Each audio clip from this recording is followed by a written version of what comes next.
इसी प्रकार ज्योतिष एवं आध्यात्मिक प्रसंगों को श्रवण करने के लिए मेरे YouTube चैनल को सब्सक्राइब करके बेल आइकन को अवश्य दबा दें। राम राम नमस्कार, मैं आचार्य कुलदीप। अगर आप विवाह करने जा रहे हैं या आपके घर में विवाह करने वाला कोई व्यक्ति है या आप अपने बच्चों के विवाह से संबंधित कुछ सोच रहे हैं, तभी आपको इस वीडियो पर रहना चाहिए। अन्यथा आप जो सोच रहे हैं या खोज रहे हैं उसके आपको जाना चाहिए। ये केवल वैवाहिक जीवन संबंधित वीडियो है। मैं छोटा सा एक प्रश्न करूंगा आपसे, उसका जवाब भी मैं ही दूंगा। जब विवाह हो रहा होता है, विवाह होना किसे कहते हैं? भोजन कराना विवाह होता है, प्री वेडिंग विवाह होता है, प्री वेडिंग जो शूट हो रहा है आजकल वो विवाह होता है, जयमाल विवाह होता है, जयमाला जिसको कार्यक्रम कहते हैं, या रास्ते में जो बारात जाती है उसको विवाह कहते हैं। किसको विवाह कहते हैं? विवाह कब होता है? विवाह कब पूरा माना जाता है? आप समझ गए होंगे मेरे प्रश्न को।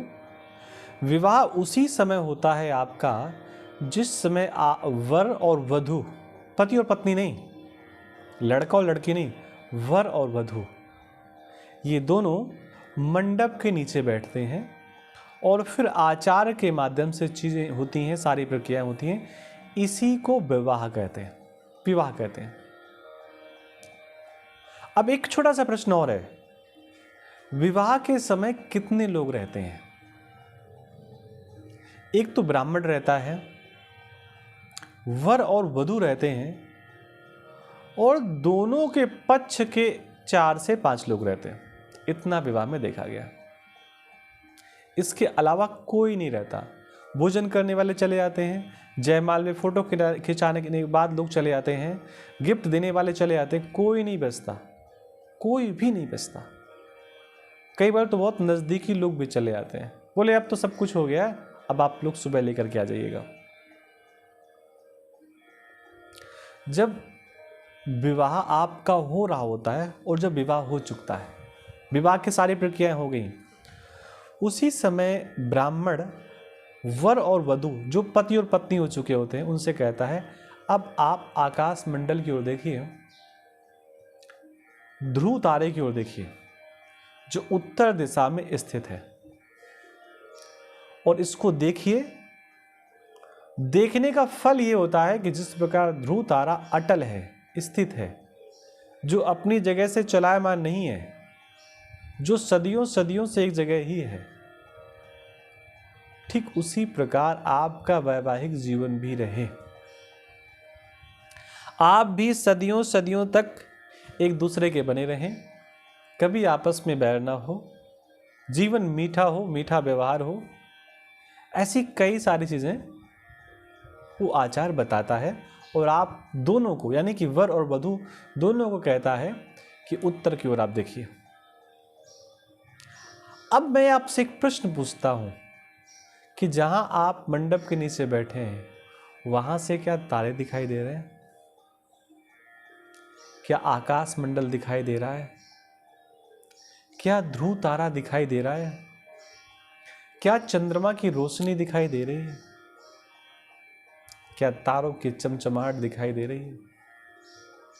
अगर नहीं दिखाई दे रही तो आप किसको देखेंगे? फिर विवाह आपका दृढ़ कैसे होगा? देखिए, ये भारतीय वैदिक सनातन परंपरा की रीत का एक बहुत बड़ा हिस्सा है।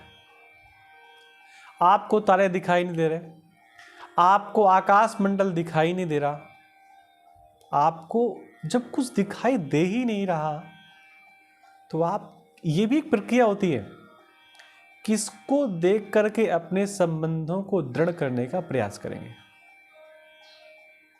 अब जो मैं आगे कहने वाला हूं, हो सकता है इसमें आप हमसे राजी ना हो। पहली तो प्रक्रिया ये हो कि जो आपका विवाह हो आपके घर से हो, क्योंकि मैंने फिर बता रहा हूं आपको कि विवाह के समय 8 से 10 लोग होते हैं, इससे ज्यादा नहीं होते। 20 लोग तो कभी होते ही नहीं विवाह में, 15 हो जाए बहुत बड़ी बात है। तो क्या आपके घर का आंगन इतना छोटा है कि 15 लोग उसमें नहीं बैठ सकते, 10 लोग उसमें नहीं बैठ सकते? क्या इतना छोटा है आंगन आपका?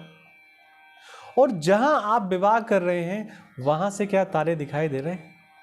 अगर ये दोनों स्थितियां मैच नहीं कर रही तो निश्चित मानिए आप अपने बच्चों के वैवाहिक जीवन को अव्यवस्थित कर रहे हैं। जो लोग ये कहते हैं हम रीति रिवाज को नहीं मानते, हम सभ्यताओं को नहीं मानते, हम भारतीय संस्कृति को नहीं मानते, देखिए ना मानना अलग विषय, ना मानना अलग विषय, मानने न मानने से जो चीज है उसमें कोई परिवर्तन नहीं होने वाला है। लेकिन मेरा आपको सिर्फ यही बताने का उद्देश्य था कि विवाह के समय ध्रुव तारे को देखा जाता है, उसको देख करके ही विवाह संपन्न माना जाता है और ध्रुव तारे की उपस्थिति में विवाह होता है, चांदनी की उपस्थिति में, सितारों की उपस्थिति में विवाह होता है। और अगर ये स्थितियाँ उत्पन्न नहीं है तो थोड़ा सा ठीक नहीं है। आप सबको राधे कृष्णा, नमस्कार, जय जगन्नाथ।